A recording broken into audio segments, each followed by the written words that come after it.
The solid waste management plant at the Saligaon Plateau is nearing completion and should be ready for operation by the year end, the Goa State Infrastructure Development Corporation has said.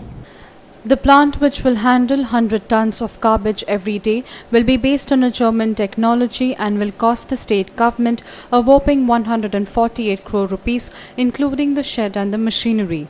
The GSIDC Managing Director Sanjeev Rodrick said that the work on the plant was proceeding as per the schedule and would be completed ahead of time.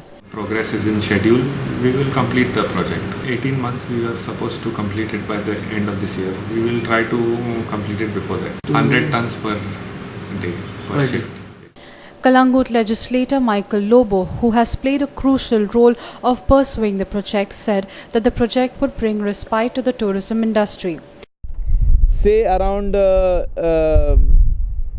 40 tons of garbage is being generated, that is wet and dry waste. 40-50 tons, season time it becomes 50-60 tons. Kandolim, Shinkerim, Kalangut, Baga, Arpara, Nagua, this is where the hotel industry is there, this is where the restaurants are there, guest houses are there, and all this waste is just being dumped. He said that the plant will be fully air conditioned and will be self-sustaining on electricity. He said the land identified is perfect for the project as there are no houses in the vicinity. Project is coming into a reality. This is being built by Goa State Infrastructure Development Corporation. This is the superstructure which we are building.